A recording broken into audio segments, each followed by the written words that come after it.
আমি যদি আমার ছেলেকেই ভালোবাসি, তাহলে আমি যদি ছেলের বউটাকে একটু ভালো রাখি, ছেলের বউটাকে ঝগড়াঝাটি কম করে, ছেলের বউটাকে একটু ছাড় দেই, তাহলে কে ভালো থাকবে? বেসিক্যালি ছেলে।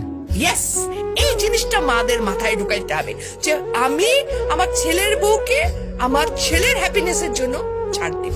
সত্যিকার অর্থে যদি আমি বলবো, একটা ছেলের বিয়ে দেওয়ার পর সংসারটাকে হ্যাপি করার ক্ষেত্রে 80% ক্ষেত্রে একটা শাশুড়ির ভূমিকা অনেক, মানে ছেলের মা। ডেফিনেটলি কোন জায়গায় ছেলে বউ খারাপ আছে, কিন্তু exceptional cannot be an example. বেশিরভাগ শাশুড়ি কিন্তু বেশি আমার দখলদারিত্ব মনোবৃত্তিতে চলে যান। এখানটায় যদি ওনারা একটু ছাড় দিতে পারেন, ওনারা যদি একটু মনে করেন যে না, একটা যখন আমি আমার মেয়ের জামাইকে বলছি কি যে আরে আমার মেয়ের জামাই কত ভালো, আমার মেয়েকে কিছুই করতে দেয় না, সারাদিন অফিস থেকে এসেও সে মেয়েকে রান্নায় হেল্প করে। আর ছেলের ব্যাপার হলে তখন আমরা বলতো কি ছেলের বউ সারাদিন ঘুমায় থেকে আমার পোলা আসে রান্না করে খাওয়ায়। একই মানুষ কিন্তু আমরা দু রকমের মনোবৃত্তিতে যাচ্ছি, তাই না? এই জায়গা থেকে আমাদের মেয়েদের বেরিয়ে আসতে হবে।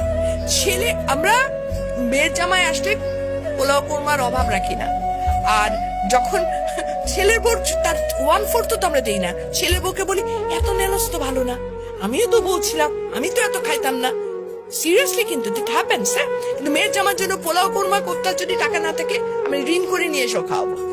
রিজনটা কি? রিজনটা আমি চাই আমার মেয়েটা ভালো থাকুক। মেয়ের জামাইকে খাতির করার মেন রিজন কিন্তু আমার মেয়ে ভালো থাকে, আর কিছু না।